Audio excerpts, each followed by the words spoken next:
All right, well, welcome. We're going to be waiting a few minutes here just to let a few more people join us for the Giving USA highlights with BWF and some special guests. And we're just going to wait another minute or two as we keep adding folks here. Right.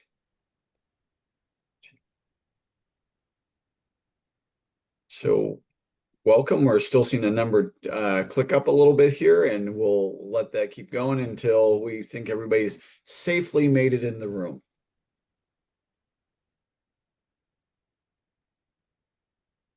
Mark, do we want to let folks tell us where they're calling in from in the chat? Sure, that'd be great. So you want in your chat, in the chat, it'd be great if you'd list where you're dialing in from. Just say hello to folks.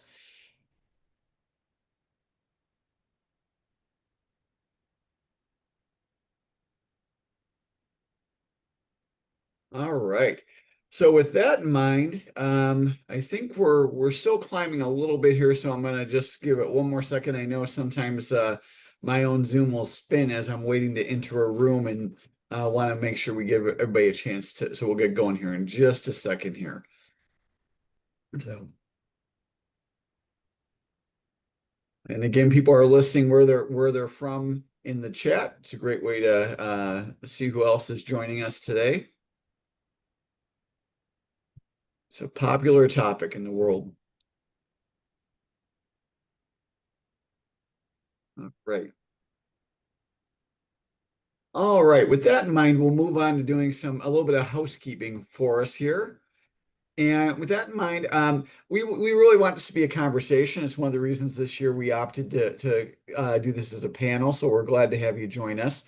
But we want to make sure, please feel free in the Q&A section to enter your questions. We'll be curating as we go, so we'll feel free to ask those, and we'll try and get to them as we go. We'll also have an opportunity for discussion at the end, and then we'll also you'll be receiving an email with the recording within 24 hours of this. So anyway, welcome. So with that in mind, we're going to do some quick introductions. I'm Mark Marshall with BWF. I'm Chief Strategy Officer and one of the co-owners here. And I spend most of my time with our consulting team. With that in mind, I'm going to ask my fellow panelists to introduce themselves. Jodie? Hi, I'm Jodie Miner. I'm an Associate Vice President with BWF. I'm located in Seattle, Washington, but my clients are all over the US, Europe, and a couple clients in Africa. Oh, sorry, me. Brantley Boyett. I currently serve as president and am one of the co-founders at a company called Giving. My background is I'm a reformed attorney. I live in Durham, North Carolina, and I have a part-time job teaching at Duke Law. And I am Lauren Steiner. I lead a company called Grants Plus. We work with nonprofit organizations to improve their grant seeking. I'm also a recovering attorney and so happy to be here today. All right. I didn't realize we were doing recovering attorneys today, so that's good. All right. With that in mind, just a quick overview for those who don't know, or just a refresher. What is Giving USA? It's the longest running annual report on U.S. charitable giving. There's basically what you're going to see in a report is about 40 years of trend data. This is a snapshot of the report with more of the report coming out in early July. Just as a note, we're excited about both this report, but also what we see as really a growing body of research around philanthropy, which helps all of you do your jobs better. And it's a great opportunity for the industry. With that in mind, just quick agenda. We're going to walk through through the overview of Giving USA, their initial results, what the impact in the philanthropic environment is, or ecosystem is, and then a little bit of predictions and discussion at the end. But again, don't hesitate to ask your questions now. It'll give us an opportunity to really make sure we address those questions as we go. A quick note, you heard a little bit about Grants Plus and Giving Docs. BWF, we work broadly across with our technology and operations team, with our campaign and fundraising strategies team, and our donor engagement strategy group. We're work broadly across philanthropy, heavily in higher education and healthcare. We're working on year 42 here. And excited to have our 100+ team members logged in as well. And most importantly, we appreciate being partners with so many of you on your journeys to pursue your philanthropic mission. So let's get at the numbers and what those all mean. So first and foremost, the big number is that this year, for the first time, giving reached $592 billion, and that's with a B. I always, when I use this slide at board meetings, someone always asks the question, "Did you say billion?" So there's always somebody on the board that thinks you said million, and it's a tremendous commitment to that ongoing ramping up of philanthropy. When adjusted for inflation, 2021 still remains our best year, and of which it kind of begged the question of why was 2021 the best year? By the way, it's a question you're also going to get from board members. They want to know what was different about that year. And we kind of put our heads together here and really came up with a few key reasons here. One is it was crisis giving on the global scale. People were still giving around COVID, the pandemic broadly. And as many of you know, crisis giving tends to spike. And we saw that spike again on a global scale. The economy was also soaring at that time. There was a resurgence of the economy, and we were heading into it with a sense of optimism. So people were starting to loosen up their giving again for things outside of the pandemic as well. And then, as the economy was coming back online, we saw that philanthropy is a trailing indicator of the economy. So all those things really helped shape 2021 as a stronger year than was anticipated on a lot of fronts. There was a lot of concern it would actually be a down year, but that's why 2021 blipped that year. Other than that, we've seen a steady rise of about 5.5% year over year of giving. With that in mind, where else do we see? We saw giving lifted by individual and corporate giving. 3 of the 4 sources grew in current dollars, and again, heavily driven by strong market growth, a solid economy, and stabilizing inflation contributed to that as well. Brantley, you want to just share a little bit of perspective on what happened with bequest giving with that decline? Yeah, so what we saw here in the numbers was a 1.6 decrease in current giving and current bequest giving. So this, if you look back historically, this is not abnormal that it would bounce back a couple of percentage points from year to year. If we're thinking about specifically bequests, it can hinge, what that number is can hinge on a few people dying, a few less very wealthy people dying could bring that number down year to year. And anyone that works in plan giving knows that people who create bequests live forever. And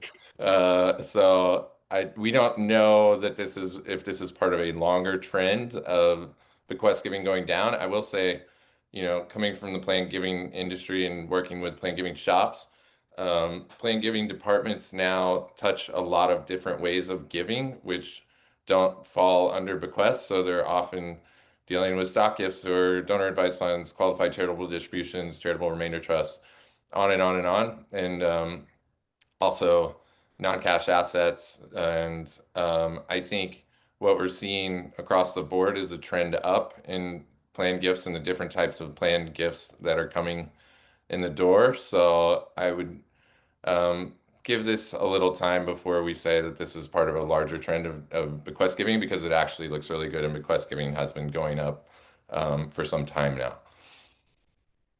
Any read on what you think is happening currently, in 2025 with bequest commitments? Anything you've heard out in the landscape, or is that too early to tell? I mean, with our platform, it's kind of business as usual. We've seen, continued commitments, and I don't think I've heard any issues with any of our partners in terms of like closing bequest gifts. These are long gifts that people have been working on for years, and there's this whole donor journey when a person commits to this. It's already in process. So we always say that this is, in plan giving, it's a long game and it's a long discussion. And I don't think anything's really changed in this year. Great. Yeah, Great. Well, there's a question in the chat about, are these realized bequests or booked bequests? The results here. It's my understanding these are realized. Yeah, that's right. okay.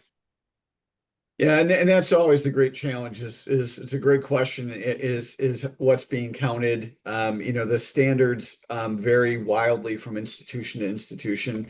Our general recommendation is always to make sure that you have just a clear accounting of a policy and how you're accounting for the gifts, so it's consistent year over year and transparent, so people don't ask about the X number of millions of dollars in commitments and say, where's my money, to launch a project that we might not see for 10 or 15 years. As Brantley said, it's a great way to add to your longevity is by making a planned gift commitment. So great. A couple other things when we looked at this, we really saw over the total giving reflects the long run average. We've certainly seen that growth rate continue. Outperform the markets just slightly, but a healthy market growth rate, solid footing on a stable economy, and then a couple of things that I thought were really interesting that you'll see in the larger report.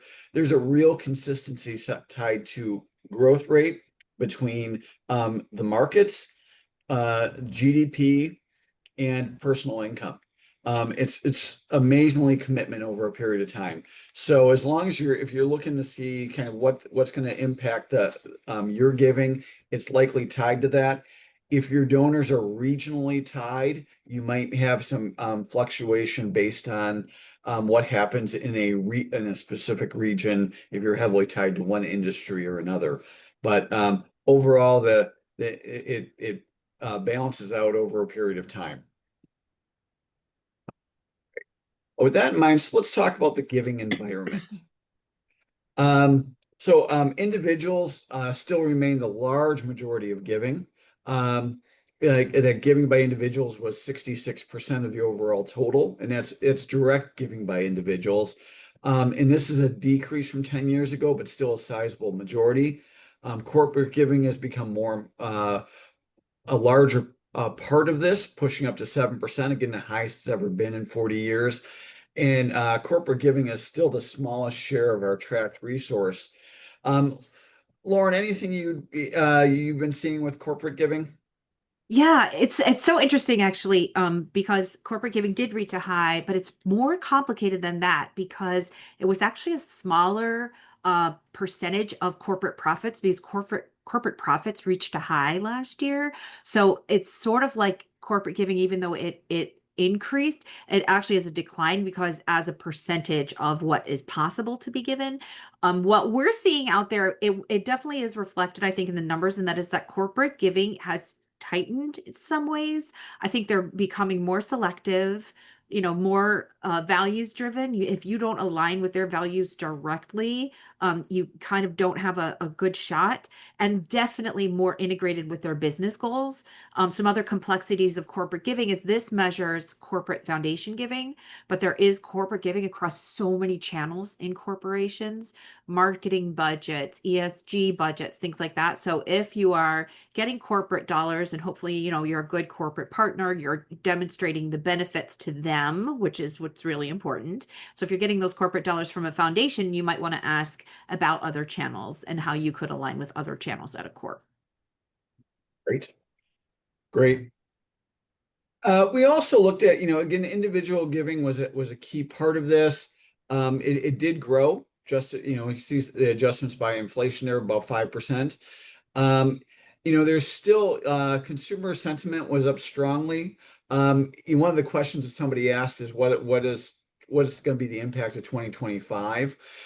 We know there's a lot of questions about consumer confidence, and I would say it's probably still too early to tell But a conversation I had recently with a university leader and a healthcare leader was just their shape. They're trying to figure out every day, kind of changing policies are creating a little bit of chaos for planning, and it's making institutions be a little bit cautious based on what's happening at a federal level.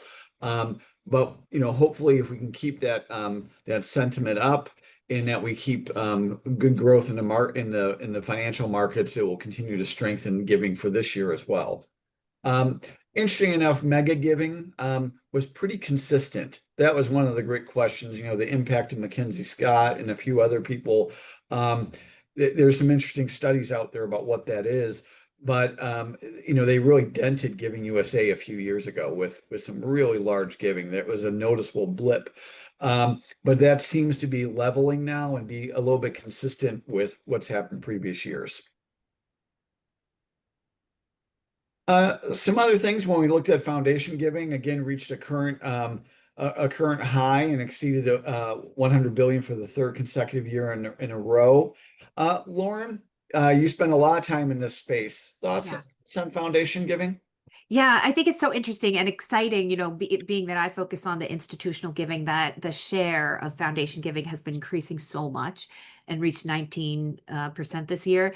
And I think the interesting thing sometimes in the data is to look way back. So if you go back to like the 80s, I think foundation giving was around 7%, and it's grown to 18% or I'm sorry, 19% this year.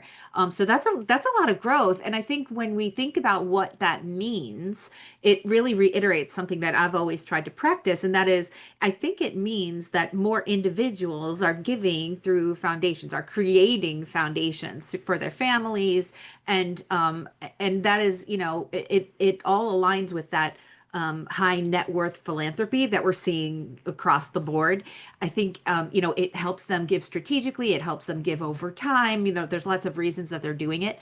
But I think when we are planning our fundraising, when we are organizing our fundraising offices, we have to keep this in mind, because you can't take institutional giving or foundation giving and plunk it over here. It really needs to be integrated with all of your major gifts giving and all of that, because ultimately there are still individuals behind these gifts. So I think that's something that I take away from this. Yes, it's growing by share, but really when you look behind it, it's like every gift you need to sort of see like, who's the audience here? Who's the person who cares about this cause, and how can we steward that person the best possible?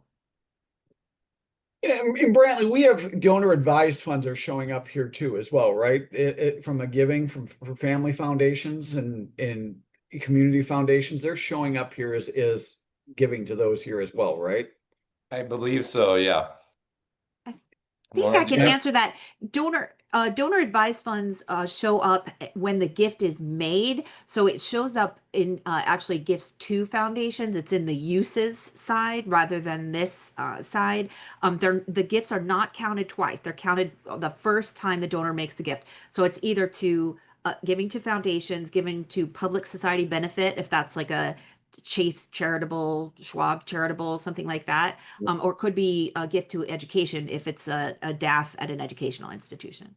Yeah, I believe the way that Giving USA counts it's when the money actually is distributed is when it ends up in these numbers. Yeah. And there's always an estimate here that about somewhere around half, sometimes less than half, are giving through family foundations. So there's the big there's a big structured foundations, but then you have the individual gifts that are being made where there's a principle that's saying make a gift to this organization, and that happens to be their giving vehicle. So Right. As we mentioned, GDP plays a real role here in kind of what's available in giving by corporations. And Lauren, we touched on it a little bit earlier. Any other trends you'd see in corporate giving that the group should be thinking about for the year ahead? I mean, I think one thing that Josh Burkholz said a couple weeks ago or a month ago was look where the money is flowing. You know, not all corporations were impacted the same by tariffs and things like that.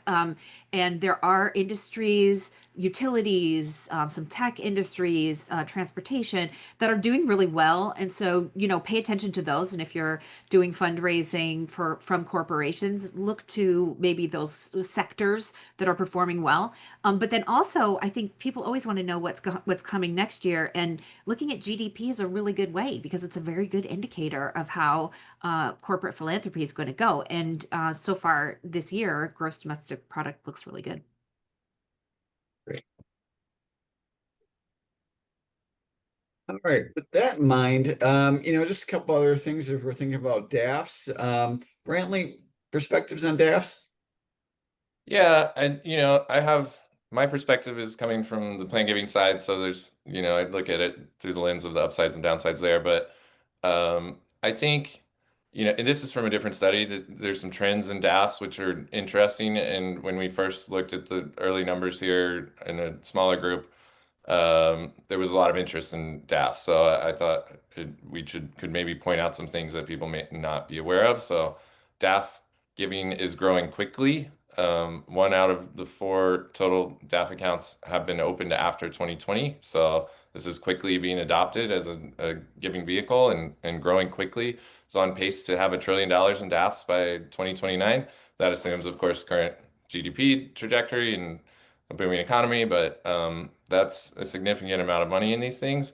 And uh, from the plan giving perspective, we love that people are sharing their information when they make these gifts. So that is not common in our world, and then they're becoming more democratized too. So as of 2022, 49% of the accounts had less than $50,000. I assume at this point it's well over 50%, and providers are now providing kind of zero cost, whatever amount of money you want to put in a DAF to create one, you can do that. Whereas there used to be a barrier to entry. Vanguard had, $20,000 minimum, yada yada. So more people now have the ability to use this vehicle of giving. And the classic argument that money just goes into DAFs and never comes out isn't really holding true based on the numbers. So we're seeing 54% of accounts granted out more than 50% of the deposit within the first 3 years, and something like 80% within 5 years. And so people are putting the money in, but they're also distributing it. And this is obviously relevant to our work as people start to look at DAF giving as a supplement to a planned gift or a bequest, or even creating a DAF that has a beneficiary designation, and or naming a DAF in your will.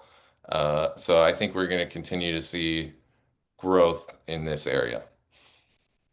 And we have the emergence of some corporate DAFs, if I saw that right in the report. Is that a new trend, do we think?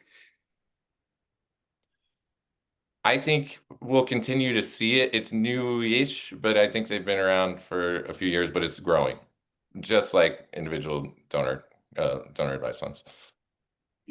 Great. Jodie, before we jump on, any questions in the Q&A that we should cover before we move on? There's quite a few questions about what constitutes a DAF, what constitutes DAF giving, and where it's being counted. Yeah, I just to reiterate, it is counted when that gift is first made. So like when it's made into the DAF, it is not counted again when that's given out to the charity. That would be like sort of double counting the money. It is only counted on that first in. Okay. So there's a little bit. So when we look at the numbers of which we'll move to shortly about designation, there's a little bit of a gray spot of designation because they're only counted when they're made to the foundation. But Correct. yeah, so it provides some interesting vagueness and kind of total impact of giving to certain sectors. All right. Anything else, Jody, from the chat, or we're good to move on?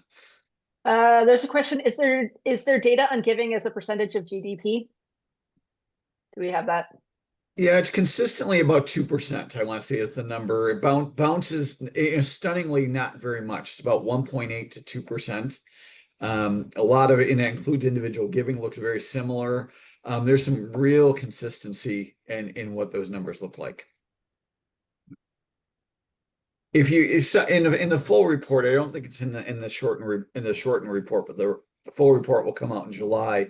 It will track against the Standard and Poor's, and it's amazing how similar the giving in the United States tracks against the market. In fact, it's actually giving tends to be more rational than the market. In the 90s, in the early 2000s, when there was the dot-com boom and the bust and a couple other things, giving kind of continues in a more consistent trend than other program than the market itself did. So, all right, we'll jump on here and keep asking those questions.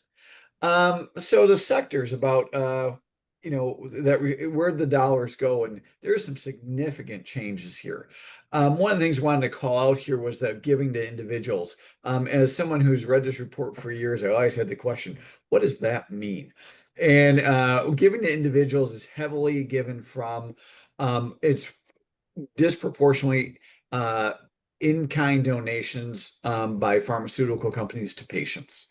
It has grown, but it's a little bit of an anomaly here that for most of you as professional fundraisers probably has little or no impact. But it's here because it is accounted for in overall philanthropy. But you do see some real shifts in what's happened. Most notable is, in that 40-year period, you see the shift of what's happened to giving from religion from 62%. And in this case, religion is disproportionately referred to as congregational giving. So it's being given to a house of worship or a very specific purpose, not a place that's delivering social services or other things in that space. But you've also seen really the rise in also giving to human services, which rose significantly during COVID, and has stayed high. So maybe it's we were talking a little earlier before the call started about wins from COVID, and maybe one of it is that human services were able to attract and retain donors, which was significant. And then again, you see the growth of foundation giving there, which heavily tied to some early 2000 tax law changes that allowed for greater deduction for giving to particularly private foundations, but some real transitions over time. Some other things about religion. Religion for the first time fell below 25% of all giving, which was really an interesting shift. Why is this important? It's a major cultural shift for the United States to have giving be that less focused on religion. If you look at things like the Pew Charitable Trusts, people who identify with an organized religion or a house of worship has declined significantly over the past several years. And then one of the interesting questions that we've talked a lot about over the years is what role philanthropy has from being trained in a religious setting to give money. And that's really an interesting cultural shift that is probably going to warrant some time and attention. There's been a few studies that show that there's some linkage between declining donor participation and the decline of religion, as an organized religion, I should say, or at least affiliation with it. So it's an interesting piece as we look forward. Some other things with subsectors.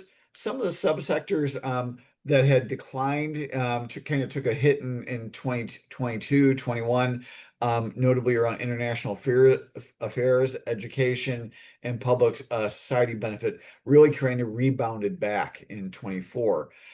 Jody, I'm just curious, you mentioned you deal a lot with international giving as well as work with a range of clients. Your perspective on kind of where those dollars rose and fell? Yeah, I mean, I think in 2024, right, we did see that the international sector giving grew.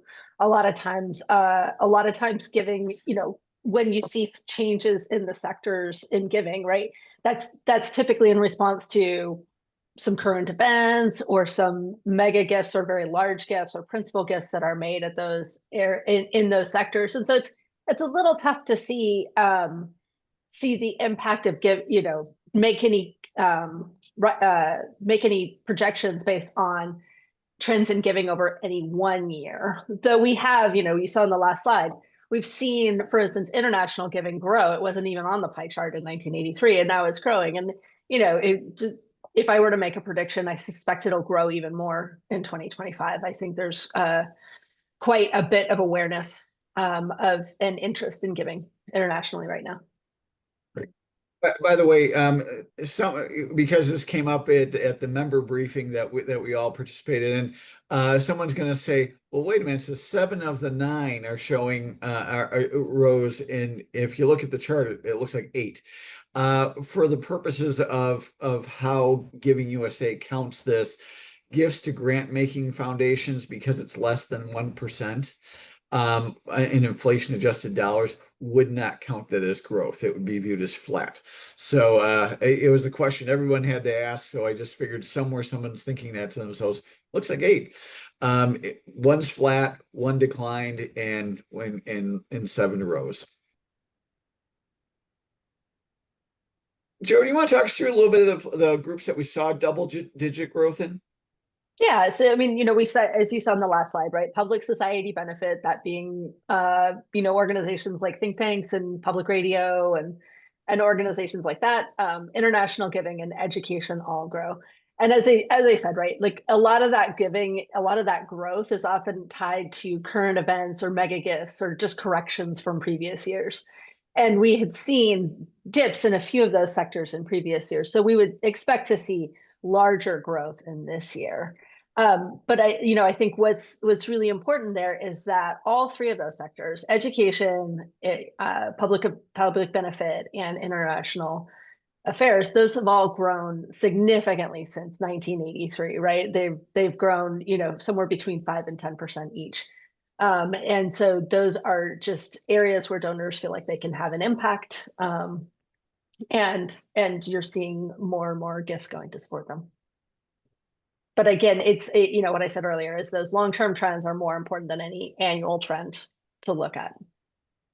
Yeah, and there was a question earlier, and I'm not sure I have the answer right at my fingertips, but maybe somebody on this call is what's the definition of a mega gift? And I think we're talking more than $10 million, but it might be larger than that. Yeah, I wasn't aware that there was a technical definition of that. Yeah. Yeah, but there was a group, this is in 2019, I think Mackenzie Scott gave the largest amount she'd given, but there was a handful of donors that made up some huge percentage. They made up like 10% of all the gifts given in America, because it reached into the billions as a group. But we'll try and find that answer for you as well. So, okay. With that in mind, part of this is how do we put this data to work? We did, by the way. Oh, there's a question in the chat about donor decline. That we do into the full report's being finalized, but the initial finding is that donor counts did decline again, while total dollars raised, and this is a concerning trend for the industry as we think about that.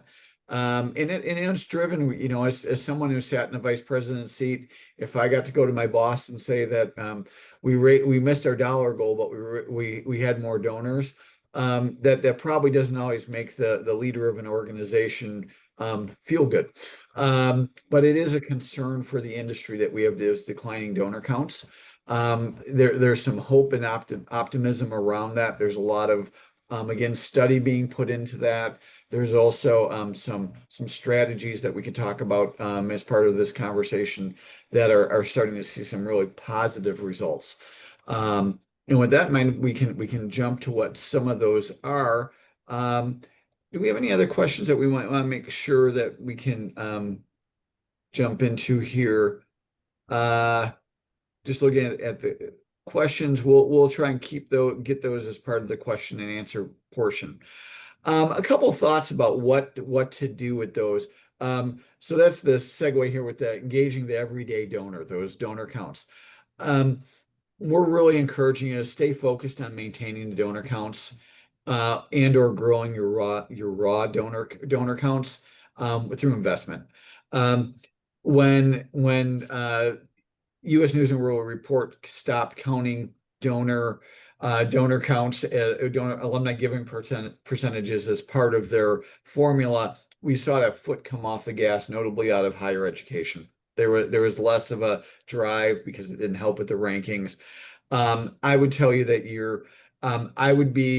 you may not keep a percentage if you're in a higher education institution, but your donor count should be rising. If your donor counts are declining, you should be concerned.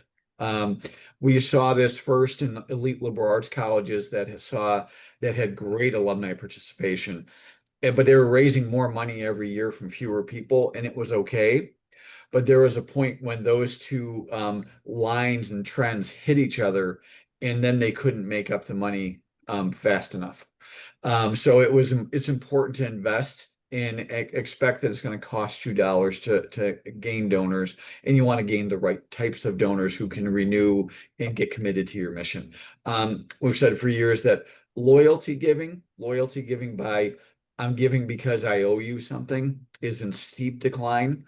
But what is rising is impact giving. People give because they want to know they mattered and that they're doing something that matters to them. We also want to really encourage you to create a donor experience that reflects current expectations.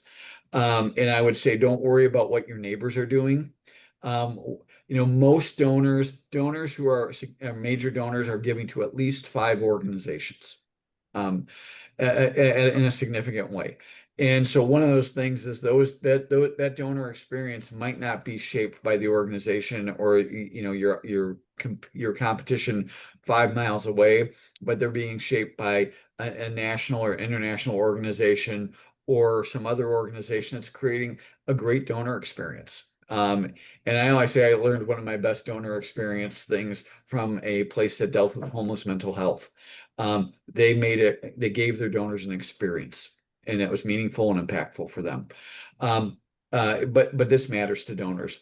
We really want to think about employee engagement strategies and technology that embrace today's donors. Donors give differently. I was once upon a time a phone-a-thon student. There's not a lot of phone-a-thon students left in America, but digital engagement matters. How people are engaging. Thoughts from the group on engaging everyday donors that you might want to share? I think. Oh, no, you go ahead, Jodie. Jodie. First. Okay. I just think that donor engagement is one of the most, is one of the most important things that you can do. And, one way to think about ROI, and thinking about the investment in those programs, right, is to think about what a donor can give to an organization, what a well-engaged donor can give to an organization over the course of their lifetime. So if you're going to invest in donor acquisition, you need to have commensurate investment in engagement along the way, so that you're maximizing that investment.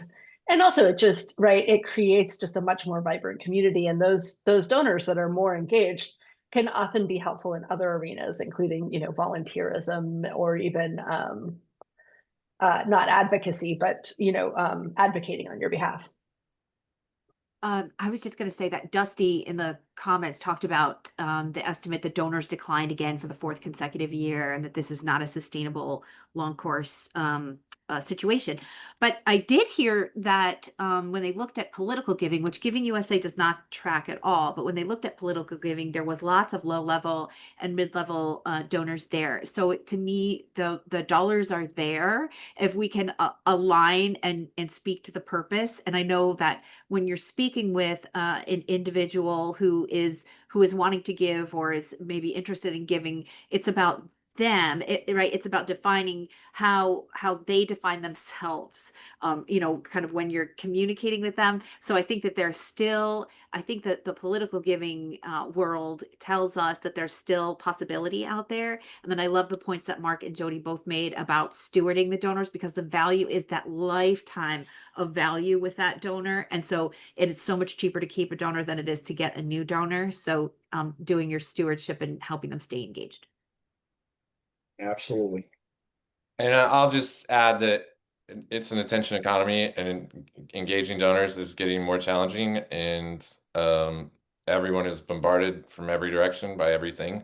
And so figuring out a way to speak to your specific donor, meet their needs, like Lauren talks about, really meet them where they are, is the challenge for every fundraiser out there.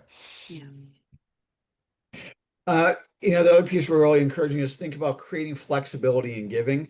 I have to say, I personally always struggle with the concept of cryptocurrency, but I think it's a thing. It's here to stay. It is making an impact. So there's an organization out there that estimates that there was $1 billion given last year in cryptocurrency, and of the of the Forbes top 100 philanthropies and their rankings, 70% of those organizations now accept cryptocurrency. So thinking about ways to about, you know, how do we accept cryptocurrency or other complex assets? So, you know, there was a time that people would wave off on certain things because it was just more hassle. Donors are going to look for creative ways to give, and you're going to have to be prepared to receive gifts that way. Also structured giving. And, you know, I say structured giving because everything from giving circles to giving as groups, DAFs, family foundations, it's been rising for about 10 years. It seems like it's hitting a fevered pitch. Brantley, you do a lot of this with in your business. I mean, are you seeing any shifts in that, or what do you see happening? I just see it growing. I just see more people and more, you know, it was it was traditionally a vehicle for the wealthy, and now we're just seeing more and more everyday people do it. They like it. It kind of gamifies giving, so you get, you know, tax deduction when you need it, but then you get to make your grants, and you can share that with family members, and you can have two people in charge of a DAF, or your kids can be involved. And so I think we're just going to continue to see money going in that direction, and organizations need to be able to speak competently about it, and meet donors where they are, once again.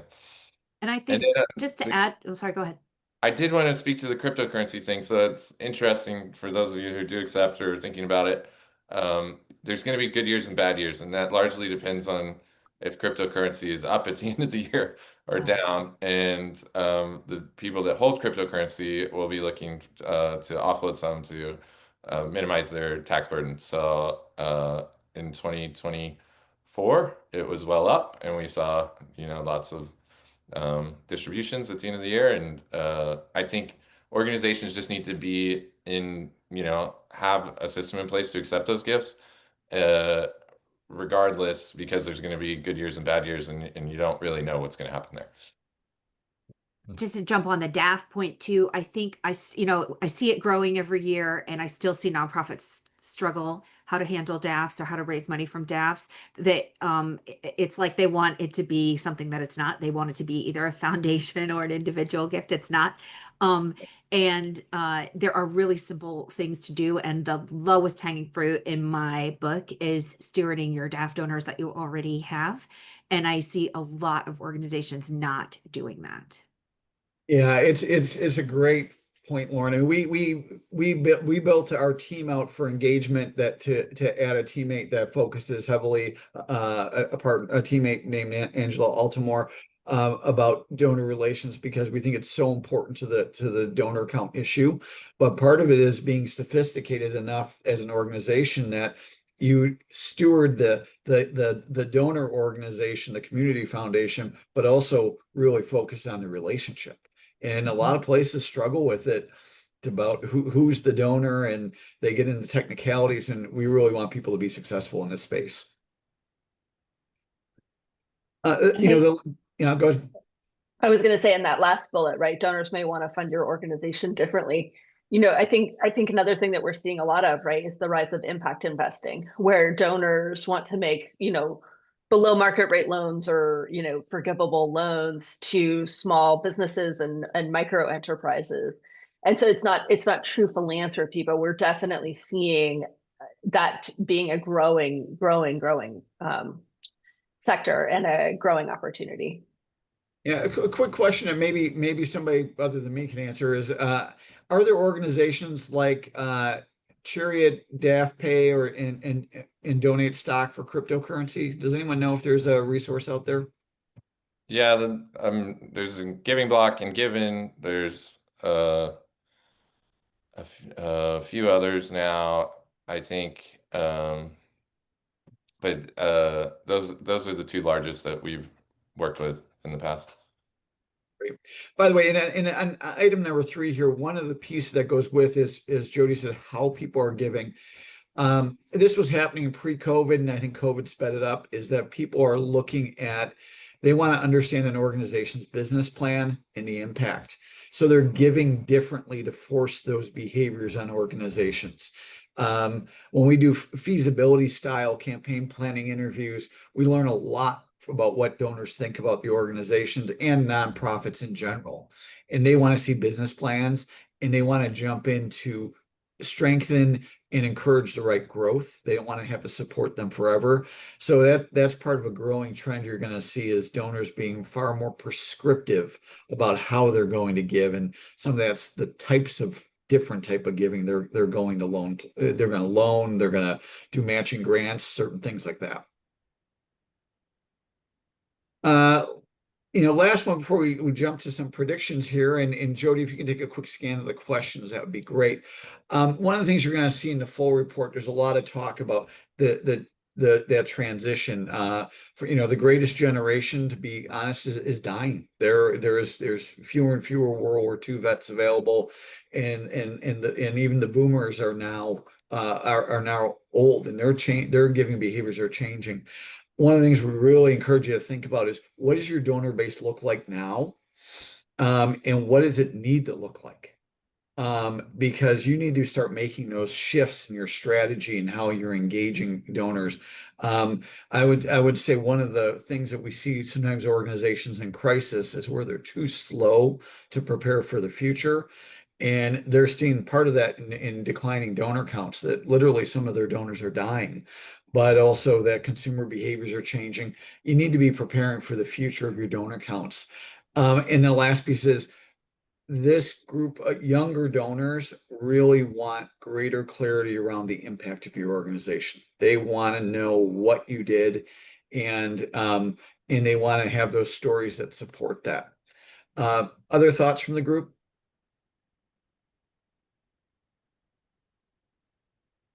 All right. Before we jump on to predictions, any last questions we want to make sure we cover there in the chat, and we can open up. By the way, yeah, go ahead. Oh, Alex at the Optica Foundation. Hi, Alex. It says, is there any idea how many organizations the average everyday donor donates to per year? And does most of their giving typically go to one place? My guess is, Alex, that we don't know that information. I have interviewed donors that give it to as many as 85 places at $1,000 level. I always felt sorry, because I think that triggers major gift attention at a lot of organizations, and I always thought their doorbell must be very busy. Again, we see major donors that doing at least 5 consistently. It's a great question that we probably should do a little more digging into. I don't know if anybody else knows of a data point that identifies that. I feel like I remember it was like 5 to 7 is the average, something like that. That's the number that that's where I was thinking too. Yeah, from a donor perspective, I would tell you also that I used to always find that if I could, when I would be talking to donors as a gift officer and as a consultant, that I would ask people, tell me about other places that you give to. And if I found they didn't give someplace else, I knew I had a tougher road to hoe here, because they don't fully understand giving. So Yeah. looking for donors who give multiple places are always going to be better potential donors, because they understand philanthropy. The challenge is you're competing on experience. And what I mean by experiences doesn't mean you need to give them stuff. But it means is they're going to give places that warm their heart or give them a greater sense of fulfillment differently than other organizations. And it's hard work to be those places. It's so interesting, Mark, that you say that. It's the same thing in institutional funding. When we're looking for matches for a potential organization, we want to look where this funder has funded before. And if it's a similarly situated organization, location, mission area, all of that, we can bridge some of that trust a little quicker sometimes than we can if it's a completely different avenue. Absolutely. And there's still people, right? Even at the institutional funder level, you get a motivated executive board member, whoever, who feels a connection or passion for the mission, and they're all in. Right. All right. With that in mind, anybody want to go first, but with a prediction? I'll go first. I think right. we're going to see an acceleration of giving outside of the US directly to organizations based in local communities having an impact. And I think there's a question in the chat about data on giving not directly to 501c3s now that fewer people are itemizing. I think we're also going to start seeing that. Some of the larger philanthropists are leading that, you know, like thinking about the Emerson Collective and Pivotal Ventures, right? But I think we're starting to see more and more donors interested in political giving and other different types of charitable organizations. So I think all of that is going to accelerate over the next year. I can go next. I think that it's going to get increasingly competitive. That's what I think, especially when you think about the institutional funding world and public funding being what it is right now. And I think that institutional funders are going to be inundated. And so speak with clarity, must lead with alignment, make sure that you have a solid plan and stay in front of your institutional funders. That's one way to cement that for the future. Yeah, and I'll just add that I think right now no one feels super confident about the economy. And if we look at that, going back to the beginning of this thing, giving equates to GDP. Like, we know that if there's more money, then we're going to get more. So, so far so good, I guess, with the stock market, but we've seen some turbulence for sure. And how the year shakes out at the end is anybody's guess. So, I agree with Lauren. There's going to be increased competition. More organizations are using technology, AI, to reach more people quicker, and you really have to figure out how you connect well with your donors and meet them where they are and create a real connection in the face of all that noise. And I'm going to agree with all that and add one more, and that's more on your side of the house, is that we have a shift in how people are viewing nonprofits, a little bit of an anti-bureaucracy move. And you're going to see development staffs, as they're trimming down, begin outsourcing a lot of things that are not relationship focused, and really make sure the team members that work at an institution every day or an organization every day are about relationship management. That relationships are going to trump a lot of things. And so really being in a spot to make sure that we're focused on managing as many relationships purposefully is going to be an important part of the next several years of philanthropy. All right. So there's some predictions for the year. I know we have a few. We're going to move to questions from the group. So this is your chance. If you've been holding back, we've got a few that we'll queue up here. But if you've been holding back, enter your question now.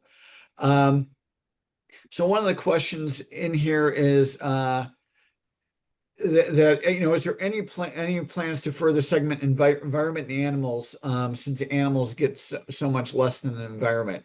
or any insights we can share about giving to animals specifically. Anything anybody wants to provide an insight there?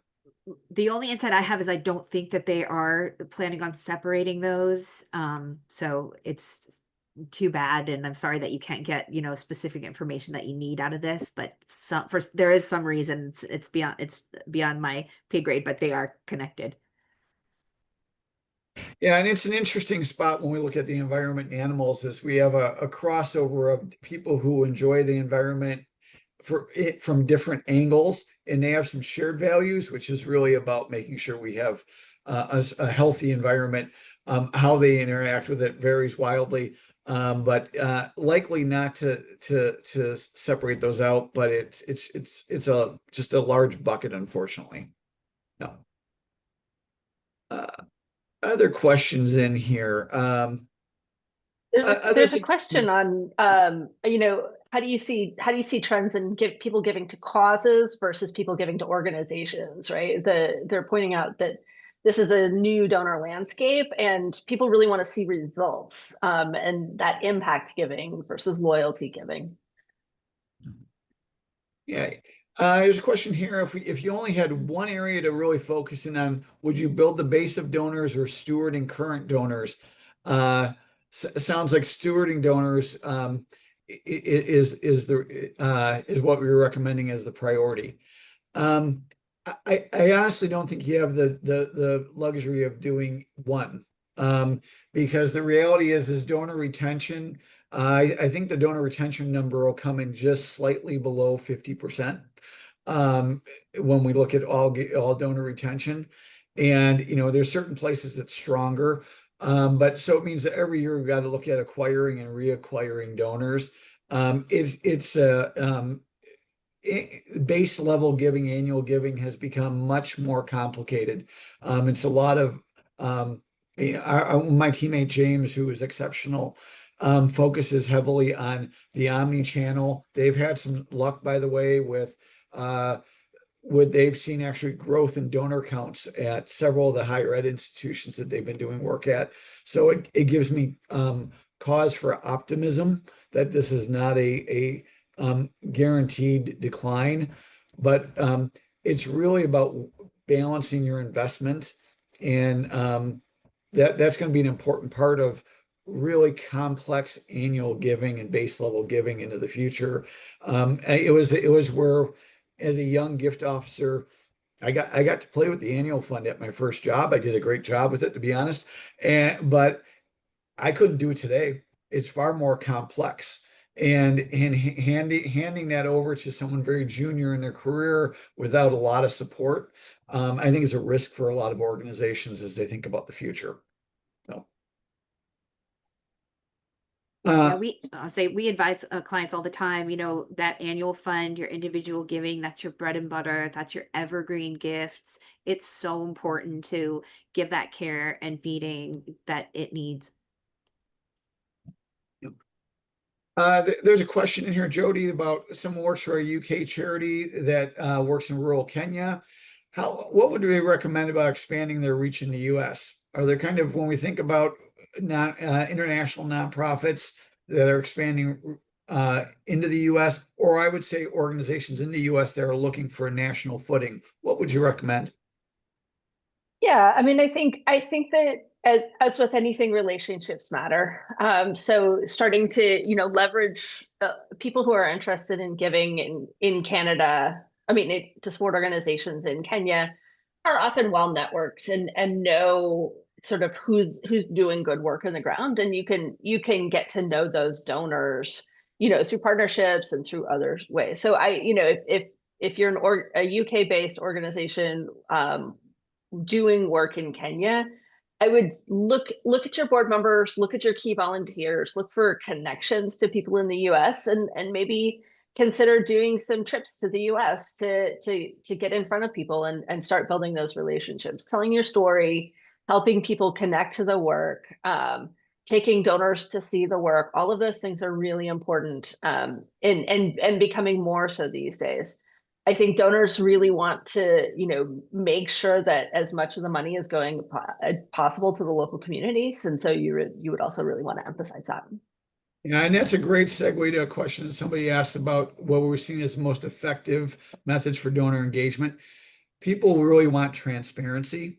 So being able to create transparency to what you're doing through storytelling, having enough data in there to make sure that they know they made a good investment is important. I know we are at the end of our hour here, and I know people will start dropping off like flies to run the next meetings. I want to thank Lauren, Jody, Brantley for joining us. Thank you so much. We are glad to have you and your insights. We will be mailing this out to folks, a link to the video.